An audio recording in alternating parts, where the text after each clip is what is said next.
निश्चित रूप से जनपद के जिलाधिकारी और पुलिस अधीक्षक द्वारा इस मामले पे त्वरित एक्शन लिया गया और बहुत तेजी से इसमें जो मुख्य अपराधी थे उनकी गिरफ्तारी भी हुई और तेजी से कार्रवाई भी हो रही है। मेरे हाथ में पेपर आप देख ही रहे, अमर उजाला पेपर है जी। आज की डेट है 6 नवंबर में। आपके कैमरा को दिखा दूं, इसमें स्पष्ट लिखा है बंजर भूमि पर बना है अनुराग के हत्यारोपियों का मकान। जी। और ये अनुरोध करना चाहते हैं और हम भी अनुरोध करते हैं कि आप लोग आगे आएं और उस पीड़ित परिवार की आर्थिक रूप से भी मदद करें। हालांकि दोषियों को तो कड़ी से कड़ी कार्रवाई करनी चाहिए और कड़ी से कड़ी सजाए मौत या फिर उम्र कैद या इससे भी बड़ा अगर कोई सजा होता हो उसको दें। और लेकिन समाजवादी पार्टी यादव समाज की जो प्रमुख पार्टी मानी गई है उसके तरफ से भी इस घटना पर विशेष रूप से रुचि नहीं ली गई और न ही कोई आर्थिक सहयोग परिवार को बढ़ा दिया गया। निश्चित तौर पे आपकी बात से मैं सहमत हूँ।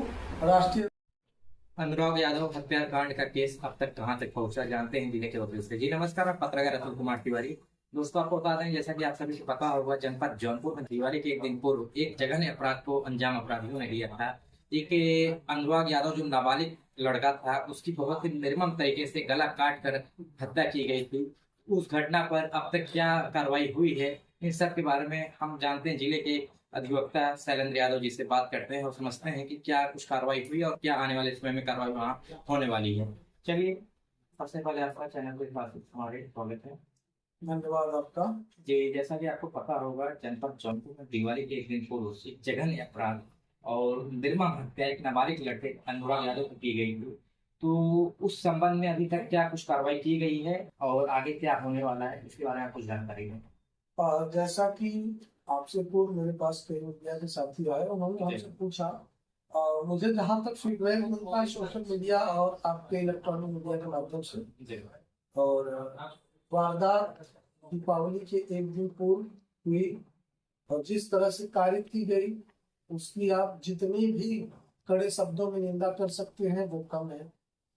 वो अनुराग यादव छोटू ताइक्वांडो का प्लेयर था, थोड़े ही दिन बाद देश के लिए प्रतिनिधित्व करता है। तो आप कह सकते हैं कि भारत ने एक अपना अच्छा हीरा खो दिया है। दूसरी बात है कि एक ताइक्वांडो खिलाड़ी जो मात्र 16 साल की उम्र में स्टेट लेवल पे सिल्वर मेडल जीता और नेशनल पे भी वो कुछ पदक जीता हुआ था, लेकिन 16 साल की उम्र में उस ताइक्वांडो खिलाड़ी लड़के की इस तरीके से निर्मम हत्या की कर दी जाती है, जिससे कि सिर्फ हमारा जिला ही नहीं पूरा प्रदेश और देश भी हिल गया। क्या ऐसे भी हैवान हमारे जिले में हैं जो इस तरीके के अपराध को अंजाम दिए हैं? तो इस पे आपको क्या लगता है कि अभी तक जो जिला प्रशासन है इस पे क्या कुछ कार्रवाई की है और ये कार्रवाई आगे कहाँ तक जाने वाली है? अभी मैं पेपर पढ़ रहा था, मेरे हाथ में पेपर आप देख ही रहे, अमर उजाला पेपर है। जी। आज की डेट है 6 नवंबर में। आपके कैमरा को दिखा दूं, इसमें स्पष्ट लिखा है बंजर भूमि पर बना है अनुराग के हत्यारोपियों का मकान। जी। और ये मतलब कल की मंडे का रिपोर्ट इसमें है कि एसडीएम सदर श्री पवन कुमार सिंह जी और इनके तहसीलदार सदर सौरभ कुमार जी, ये लोग राजस्व की टीम को लेकर जिलाधिकारी महोदय के निर्देश के क्रम में वहां पर मौका देखे, पैमाइश की गई। जो पेपर कह रहा है कि हत्यारोपियों का मकान बंजर की ही जमीन पर बना हुआ है, इस बात की पुष्टि हो रही है।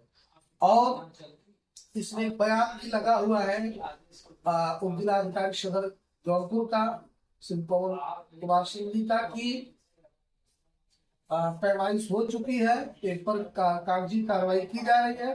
अब देखना यह है कि जिलाधिकारी महोदय जो इस मामले को बहुत ही गंभीरता से ले रहे हैं, उनके साथ साथ हमारे पुलिस अधीक्षक महोदय श्री अजय पाल शर्मा जी, वो भी इस पार्ट को विजिट किए थे और उसी दिन धरपकड़ की कार्रवाई शुरू हो गई थी। उसके घर से अवैध असलहा तलवार आज बरामद किया गया था, जिसकी कई लोगों ने अपने चैनल पे चलाया हुआ है जिसको, और जिलाधिकारी महोदय ने स्पष्ट निर्देश दिया था कि 3 दिन के अंदर इस पे कार्रवाई हो जानी चाहिए।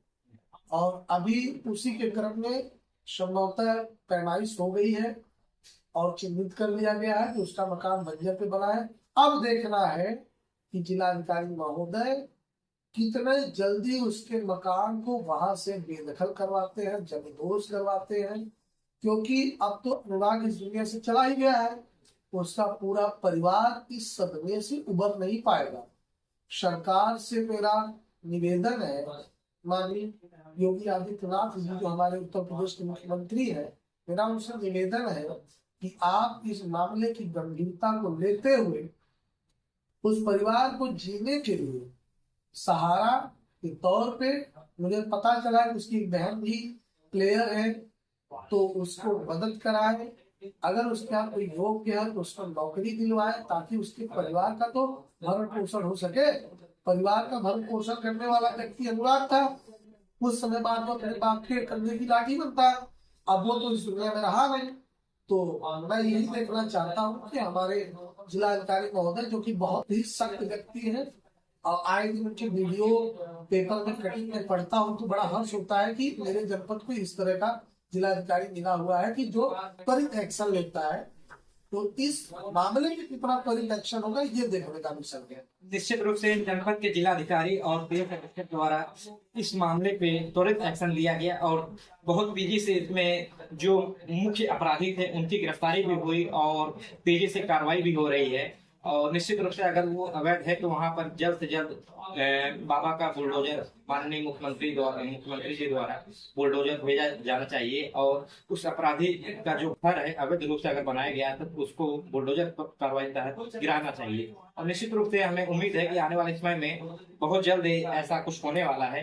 लेकिन ये जो सबसे बड़ी बात है कि अनुराग यादव जो देश का एक उभरता हुआ खिलाड़ी जिसको हमने खो दिया है, लेकिन वो परिवार की उसकी आर्थिक स्थिति भी बहुत कमजोर है, जिसके लिए सोशल मीडिया पर भी मुहिम चलाई जा रही है उनको मदद करने के लिए। लेकिन अभी तक कोई भी बड़ा नेता किसी भी पार्टी का, सपा, कांग्रेस, भाजपा, किसी भी पार्टी के बड़े नेता द्वारा कोई आर्थिक रूप से मदद उस परिवार की नहीं की गई। जबकि 5 बहनों पे इकलौता भाई था, वो 5 बहनों पे इकलौता भाई अनुराग यादव। हालांकि वो उसका जो परिवार है इस दर्द से हमें लगता है आजीवन नहीं उभर पाएगा। ये एक ऐसा दर्द है जो आजीवन उनके परिवार उससे उभर नहीं पाएंगे। लेकिन फिर भी ऐसा होना चाहिए कि जो बड़े नेता या समाजसेवी हैं, जिले के वरिष्ठ समाजसेवी, उनको उस आर्थिक गरीब परिवार की आर्थिक रूप से मदद करनी चाहिए। इस पर क्या कहना चाहेंगे? निश्चित तौर पे आप देखेंगे कि हमारे यहाँ 2 सांसद और लगभग 10 विधायक है। आप ये भी जानते हैं कि कबीरदीनपुर गांव जो है उसी के बगल संभवतः इंडिया अलायंस के जो पार्टी से थे जगदीश नारायण राय जी, जो वहाँ के विधायक है जफराबाद के, उनका भी आवास है। और श्रीमती सीमा द्विवेदी जी हैं। आप देखेंगे प्रिया सरोज जी जो अभी सांसद बनी हुई है। आप देख सकते हैं मछली शहर की तरफ से जो सांसद हुए हैं ये प्रिया जी, प्रिया सरोज जी और बाबू कुशवाहा जी, दोनों लोग सपा से हैं। और मैं उम्मीद करूंगा कि आप लोग और चाहे किसी भी पार्टी का विधायक उसको इस दुख की घड़ी में जितना हो सकता है अपनी तरफ से उस परिवार का, आप घाव तो नहीं भर पाएंगे लेकिन मरहम लगाने का काम कर सकते हैं, तो आपको निश्चित तौर पर करना चाहिए। और मैं निवेदन करना चाहूंगा जनपद जौनपुर के बड़े बड़े समाज सेवी उद्योगपतियों से कि आप लोग भी उस व्यक्ति के घर पहुंचे और जो बन सके उस व्यक्ति की जिस भी स्थिति परिस्थिति में आपसे हो पाए उसकी मदद करें, ताकि इस दुख से वो उबर तो नहीं पाएगा लेकिन उसको जीने का एक थोड़ा सा साहस मिलेगा। मंगेश यादव का कुछ दिन पहले एनकाउंटर हुआ था जिस पर समाजवादी पार्टी के राष्ट्रीय अध्यक्ष पूर्व मुख्यमंत्री अखिलेश यादव ने काफी कुछ मतलब प्रक्रियाएं अपने दिए थे और लगातार आवाज उठा रहे थे और उनकी तरफ से आर्थिक सहयोग भी पीड़ित परिवार का किया गया था। लेकिन यहाँ पर जो उससे भी दर्दनाक घटना यहाँ पर एक हुआ, एक 16 साल के बच्चे का, नाबालिग बच्चे का निर्मम हत्या किया गया। अभी तक अखिलेश यादव जी ने अपने ट्विटर हैंडल से एक ट्वीट किया था इस मैटर को, लेकिन अभी तक उनकी तरफ से कोई आर्थिक सहयोग या कोई बड़ा नेता पार्टी की तरफ से इस परिवार से मिलने नहीं गया और किसी भी तरीके का आर्थिक सहयोग समाजवादी पार्टी की तरफ से, क्योंकि मैं समाजवादी पार्टी का नाम सबसे पहले इसलिए ले रहा हूँ क्योंकि अक्सर देखा गया है कि यादव जो हैं, यादव जाति इनके प्रमुख वोटर माने जाते हैं लेकिन यहाँ पर एक यादव परिवार का हत्या हुआ और हत्या करने वाला भी यादव है। क्या इस कारण से ये मैटर इतना हाईलाइट नहीं हो पा रहा है, या लोग इसमें रुचि नहीं ले रहे हैं, या फिर क्या कुछ कारण है कि अभी तक समाजवादी पार्टी यादव समाज की जो प्रमुख पार्टी मानी गई है उसके तरफ से भी इस घटना पर विशेष रूप से रुचि नहीं ली गई और ना ही कोई आर्थिक सहयोग परिवार को बढ़ा दिया गया। और निश्चित तौर पे आपकी बात से मैं सहमत हूँ। राष्ट्रीय अध्यक्ष श्री अखिलेश यादव जी को इस मामले को संज्ञान लेना चाहिए और या तो स्वयं या अपने सांसद विधायक के माध्यम से पीड़ित परिवार का कुशल क्षेम पूछना चाहिए, वार्ता करनी चाहिए और उनको भी इसमें आगे आकर जो भी दोषी है उसके लिए त्वरित कार्रवाई करने के लिए जिलाधिकारी, पुलिस अधीक्षक और वर्तमान मुख्यमंत्री श्री आदित्यनाथ योगी जी से वार्ता करके, क्योंकि देखिए मंगेश यादव का मामला पुलिस कस्टडी का मामला था, उस मामले को इस मामले से जोड़ नहीं सकते, लेकिन बर्बरता में ये मामला उस मामले से बहुत आगे है। ठीक है, तो इस मामले को भी निश्चित तौर पे राष्ट्रीय अध्यक्ष जी को संज्ञान लेकर अपने पदाधिकारी और अपने दोनों सांसद, अपने विधायक को ये निर्देश देना चाहिए कि आप मौके पर पहुंचकर उनसे मिलिए, उनका कुशल क्षेम करिए और जो बन पाए अपने पार्टी की तरफ से उनका सहयोग करें। मैं ये निवेदन करना चाहूंगा राष्ट्रीय अध्यक्ष श्री अखिलेश यादव से।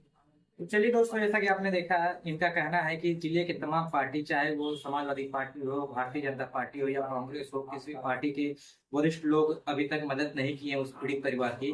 तो सभी पार्टियों से ये अनुरोध करना चाहते हैं और हम भी अनुरोध करते हैं कि आप लोग आगे आए और उस पीड़ित परिवार की आर्थिक रूप से भी मदद करें। हालांकि दोषियों को तो कड़ी से कड़ी कार्रवाई करनी चाहिए और कड़ी से कड़ी सजाए मौत या फिर उम्र कैद या इससे भी बड़ा अगर कोई सजा होता हो उसको दे। और लेकिन उस पीड़ित परिवार का जिसके साथ ऐसी घटना घटित हुई है वो गरीब परिवार है, 5 बहनों पे इकलौता भाई था जिसको वो लोग खो दिए हैं, उसकी आर्थिक मदद करें, ऐसा हम भी और ये भी निवेदन करते हैं हमारे चैनल के माध्यम से। और चलिए दोस्तों, आगे जो भी कार्रवाई होगी आपको हम अपने इस चैनल के माध्यम से बताएंगे।